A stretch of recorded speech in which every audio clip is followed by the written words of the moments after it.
we're perfect, but because we've messed up many times. And because of all those mess-ups, we learned. And, we're becoming successful. We strive every day.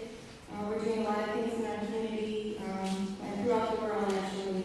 We have a couple of TV shows, a radio station, a radio show, I should say, a newsletter, a whole movement, and so we want to share a little bit with you about what we go through and how we were able to change our lives. And let me just give you a little bit of background about myself. My name is Lucinda, and I actually lived in Maricopa for about 25 years. 26 years, actually. A long time. Way before there were all the houses and the four-way roads. But I grew up in a small town in southern Arizona, and I was never, I grew up with both of my parents, but I was never encouraged to attend college or continue my education, so that wasn't a priority in my life. Even though I was very involved in high school activities, I was abused as a child, I turned to alcohol at age 13, and different things. So, I know what it's like to be abused. I know what it's like to try to get through that situation, and I know what it's like to drink alcohol, to try to escape those feelings and those emotions. So, with our experiences, and I'll tell you a little bit more about Rob in a few minutes, we have a lot to share, and so that's our goal in life, is to, the streets don't let me back as our movement, and we named our movement after my husband's first book, and the book is about him. Growing up in Detroit, Michigan, grew up in the east side, one of the worst ghettos. He was a drug dealer, he was a gangbanger, and he became a boss of his own crew. So he knows what it's like to live the street life. He's going to tell you a little bit about that. I am now a registered nurse, and like I said, I didn't go to college right after high school. That wasn't my goal. But I realized later on, after I had 4 children, that I needed to do something. Or I was going to end up being homeless or having nothing. I needed some way to take care of my kids. So with my 4 young children, I went back to school full time. I just went to Arizona College. I got my RN license. And I've been working about 14 years now as a registered nurse. I'm a cardiac critical care registered nurse. And, it's one of the best things I ever did in my life was go back to school and get my education. So, thank you.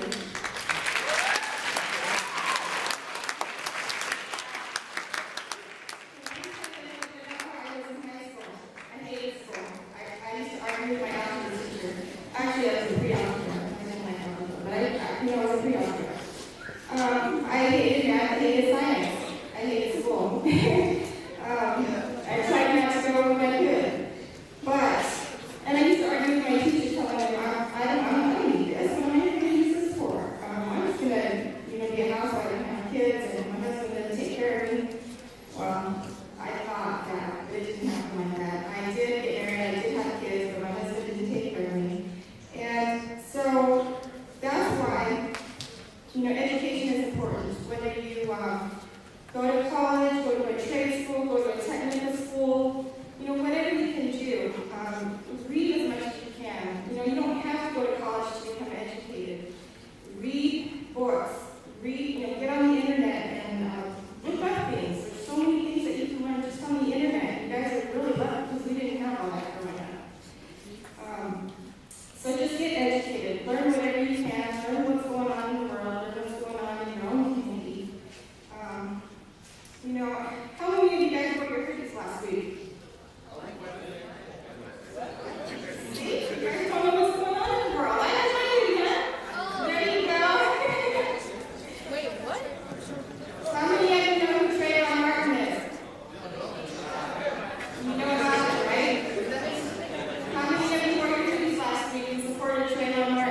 alcohol, being at the wrong place at the wrong time. I can tell you all about it. I've been there, done that. And so can Rob. But we want you guys to be educated. We want you to know what's going on out here. We want you to stand up for all the people who are killed by senseless violence and homicide. We want you guys not just to stand up for your news for Trayvon. Stand up and murder. How many of you guys know have a family member that's been murdered? Thank you. A lot of you. Stand up for your family members. Stand up for your community. And stand up to stop this violence and this nonsense that's out here in our communities. And we can start right here in our own community, in Maricopa. We can't maybe change the whole world, but we can change our little part of the world, okay? What I'm going to do is show a little, we're going to show a couple of clips here today between our speaking.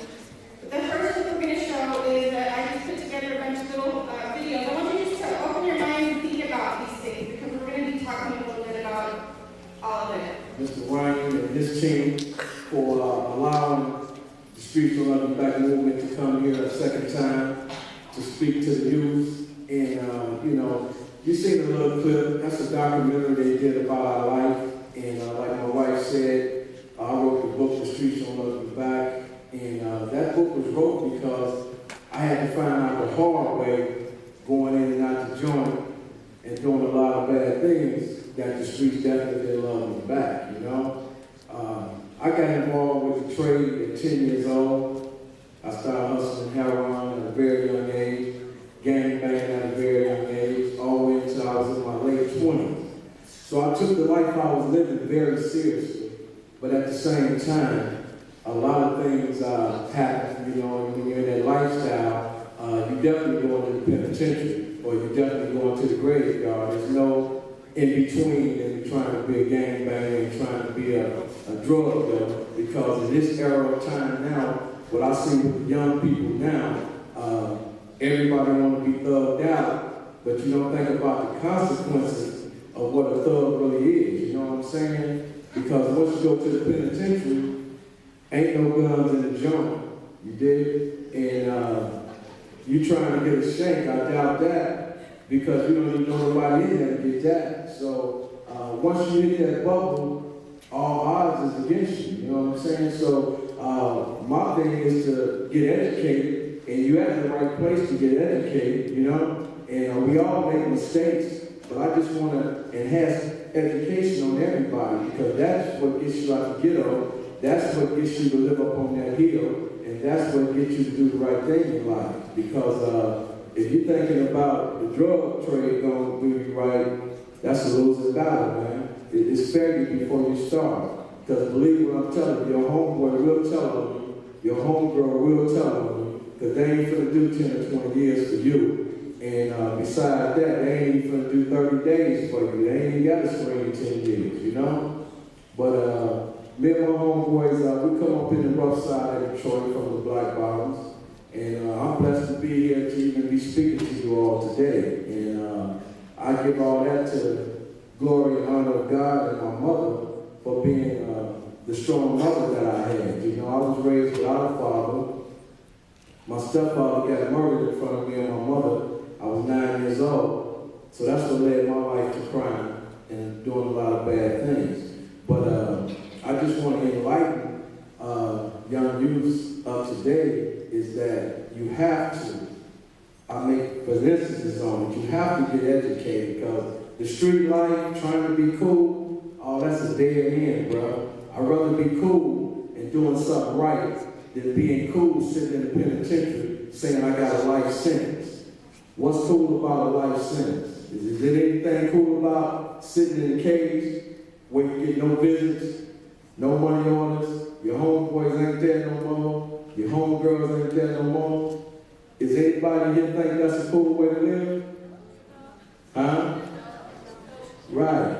So I want you to continue with your education and doing the right thing, because your rise and fall depends on who you decide to surround your life with and who you decide to surround yourself with. Because if you surround yourself with people that's trying to do the right thing, 9 times out of 10 you're going to do the right thing.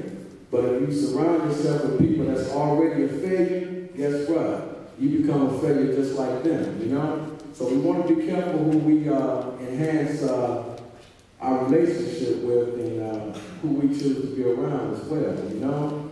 And the Streets Don't Love You Black movement, our movement started back in '09. Me and my wife started the movement, and our movement is to educate about the gangs, the drugs, and the violence, and domestic violence, and different things like that. Because a lot of young kids nowadays that's in households, it's a lot of violence going on in the household, but if you don't have nobody to reach out to or nobody to communicate with or talk about things, then it's so easy to slip into something bad. It's so easy to slip into drug use. It's so easy to get caught up into want to be cool, you know what I'm saying? Because we have no outlet. And nowadays, I thank God that we have an outlet for the youth to conversate with us, and we will come wherever you at to communicate with you. Because I want to see young youths in this time, maybe, I want to see you go to college. You know, sometimes college is not for everybody, but get a trade. Do something that you know is going to take care of you down the stretch, you know? Don't do something momentarily that is not going to take care of you, because you got to realize that if you live long in this world we call America, you're going to need to take care of yourself. You're going to need to have your own house. You're going to need to have your own money. You're going to need to have your own car. You're going to need all these things. And the best way to get it, get educated, so you can have your own thing. And another thing that I emphasize on much, you see a lot of people on Facebook.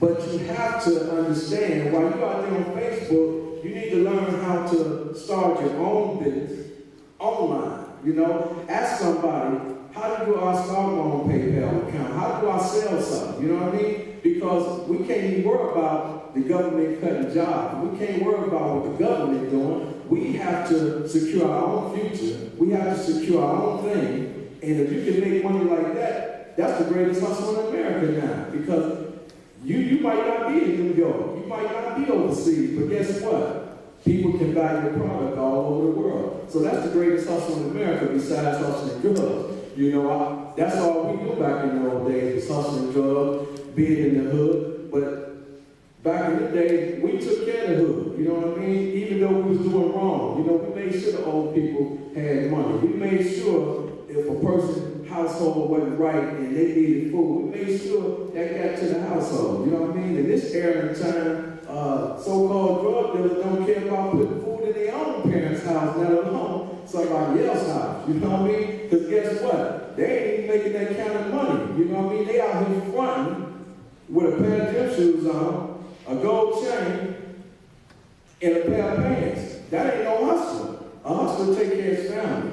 A hustler educate the next man on how to take care of his family. You know what I mean? So people want to jump in the drug game. The drug game is bigger than here go a gun, here go a pack of drugs and do your thing. It's a lot go with that, man. You know what I mean? As you've seen, murder and hustling go hand in hand. And if you ain't no thoroughbred cat, the hustle game ain't for you, period. You know what I mean? Because that's a dangerous lifestyle. And people do not care about you in that world, bro. You know? If they think you got something up in your spot, guess what? They coming up in there to get it, you know?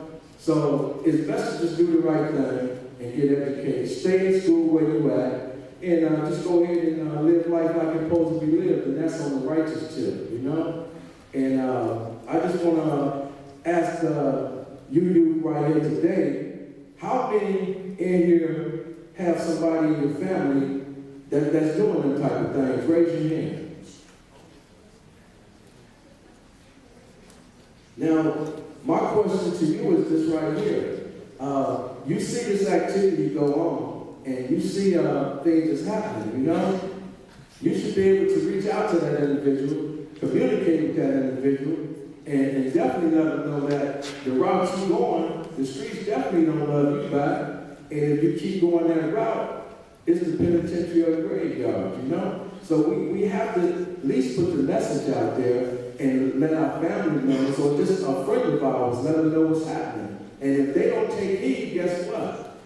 Then they're the ones that'll suffer, and they're the ones that'll be caught up in the game. And while you out here educated, living a good life, they're in the penitentiary somewhere sitting down chilling, and nobody's to visit them because they didn't listen. They did not pay attention to what was real, you know? And the government ain't gonna never let you beat them at nothing. Believe me, we done all tried that. And everybody who tried that failed at that, you know? They own all the jails.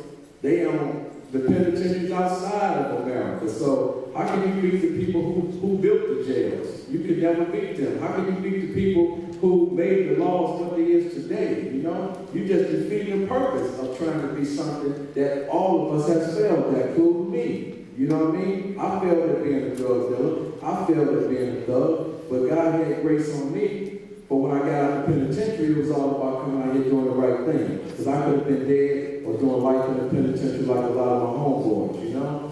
But the bottom line is that, you know, it's time to just get educated and do the right thing out here. You know what I mean? That's the bottom line of the whole message today, is to get your life together. If you're doing wrong, get your life together, because the penitentiary is definitely, it don't discriminate. You can believe that. So they take you in all night a day, 24 hours a day, they take you in. It's just like a hotel, they will check you in, believe that. So it's just about getting your life together and doing the right thing. And without further ado, you know, I'm going to close my message up, and I'm going to bring the next champion of the world, which is my man, Jesse Ruiz. He's been gangbanging life in South Phoenix, and we're going to let him tell his story, his message, and you'll see a little clip of Jesse in a few minutes, and we're just going to keep it rolling, and hope you learn something from Jesse's story as well, you know, and thank you for having me today.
All right, Maricopa High, thank you all for, you know, once again having us here. And without further ado, you know what I mean, the champ, Jesse Ruiz, baby.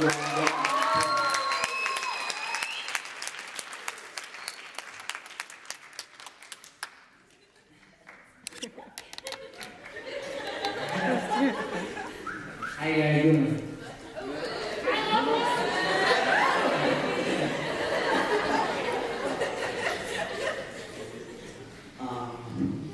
My name is Jesse. I'm 20 years old.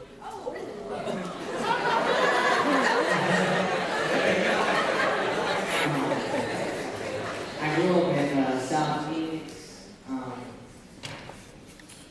I'm a professional boxer. I used to gangbang. I started gangbanging when I was 12, and I was doing everything until I was about 17, and then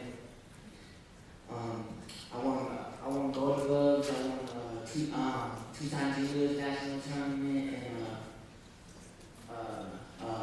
I won silver national tournament too. I have 3 bouts, but I'm trying to get that WBC title. And yeah, so when I was 17, I used to do everything. I was smoking and stuff, and finally one day I was at the gym. Well, I wasn't going to the gym. I was near going once or twice a month. And I promised my daughter that I was gonna go. And my friends already telling me that I was scared and all that. And I was gonna go there too, but I don't know. I promised my daughter that he promised me something. I was like, all right. And I went to the gym. And I trained, I got a ring, and I came back. And we were just chilling in the front yard, and one of my friends came up to me and was like, "Did you hear that Messi got knocked?" And I was like, "What do you mean he got knocked?" And they turned about, they killed my friend. And my other friend was hurt in the car wreck. My friend got shot. And I guess from that day forward, that's when I just changed my life, and I stopped hanging around. I seen that God really saved that day. I don't know. That's just me.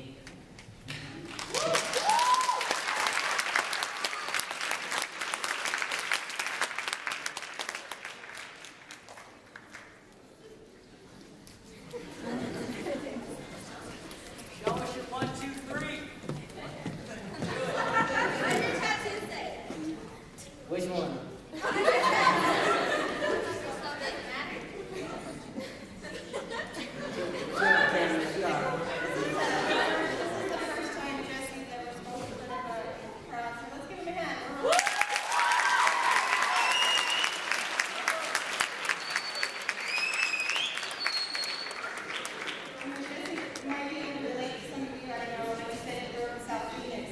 Jesse, tell us a little bit about what made you actually change what you guys had to do for you to help keep your mental health. I used to fight when I was 6 years old, but I was going on and off, and my parents had a lot of problems, and my mother would let me go with my dad's side, which is my father, my trainer. And finally one day, I just had ripped shoes and stuff, and I told my father, I was like, I want some new shoes, and he told me, he said, I'll buy you some shoes when you stay at the gym, and I was like, yeah. And since then, I just been going strong, and he helped me out with everything I need, and I think he's awesome.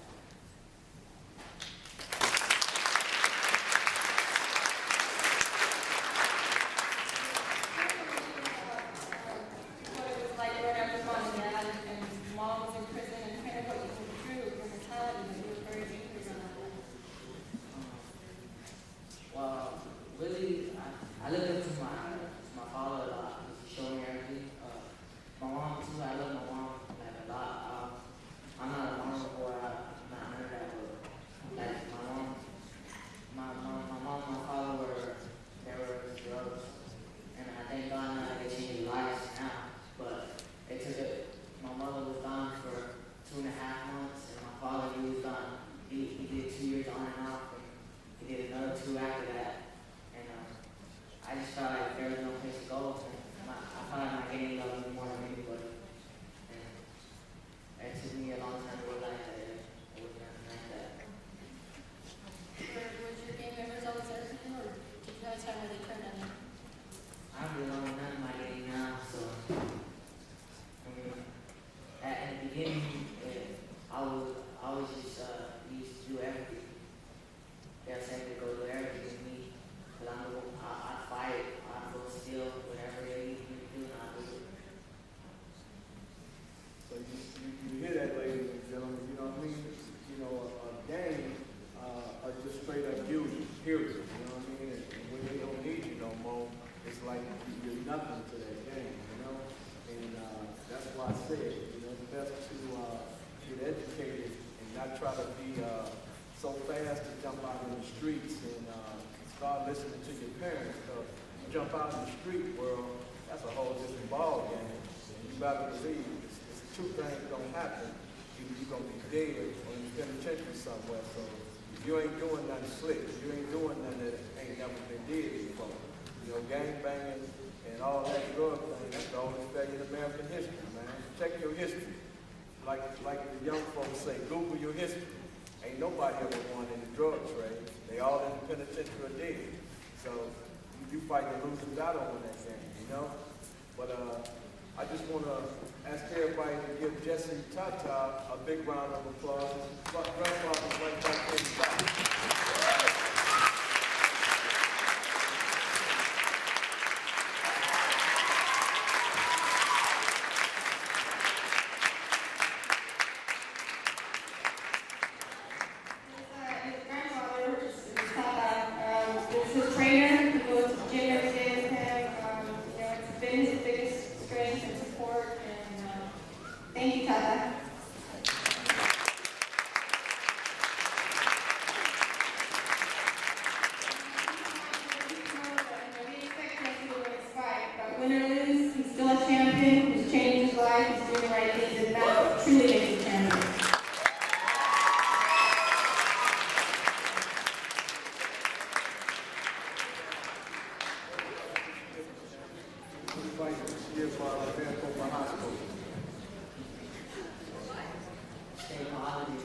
I could do them both, but I like boxing.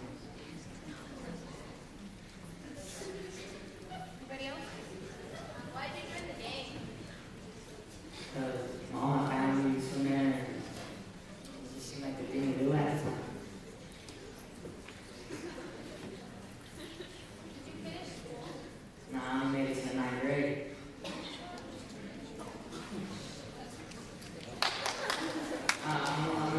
But my sponsors they're trying to motivate me to get my GED, and that's what I kind of do.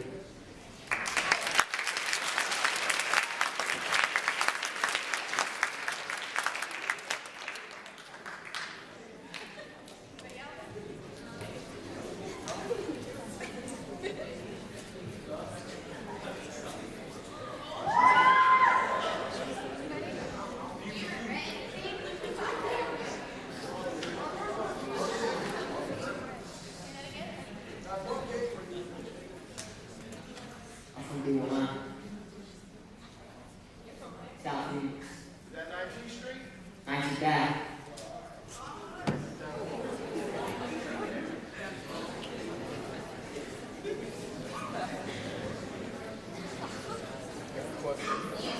Do you regret the things you've done? What? Do you regret the things you've done in the past? Yeah. I've read a lot of my tattoos too. What do they say? Huh? What do they say? What do you think your tattoos say? You're answering questions.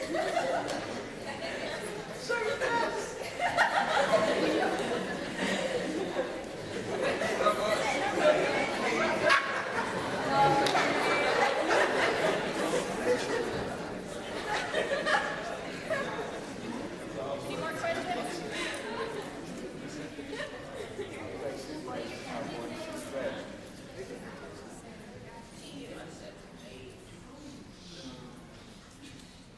I got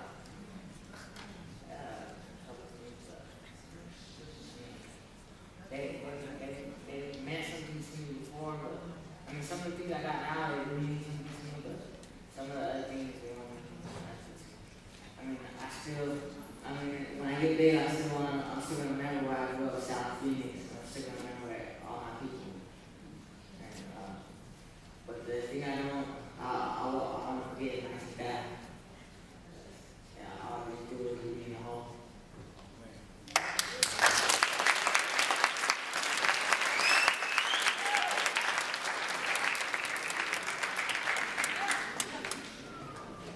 You have to remember though, I guess, wherever you come from, don't let that make you. You do your own thing, you make yourself, you become a success. Whether it's 19th Ave or John Wayne Parkway, it's all up to the person. They don't have to follow the gang, they don't have to become a drug dealer. Just do you and become a success.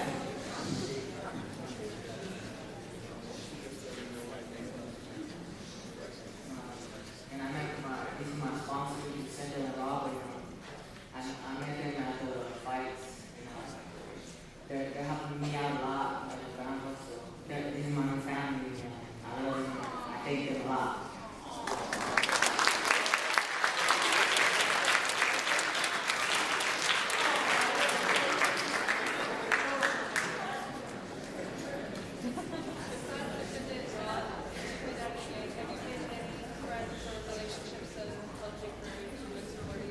Yeah, a lot of people have been motivated too. Because everybody, they've always told me, you should be big, but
sports stuff, I mean, it stresses me out a lot because it's hard knowing when you didn't do something, but for the fact that the people you hung out with, it's coming out good. So, I won't give my child age to June, but this is really the baddest situation I've been in. I only did 2 weeks in jail and before I got burned out, but that was the worst 2 weeks of my life. And that was the baddest situation I've been in. How is your relationship with your parents now? It's pretty good. I mean, 'cause it's straight now, so it's pretty good. I would say the one I would mainly let my father and my mother would be my daughter. Because he's been helping me a lot since I started boxing. He basically supported me with everything.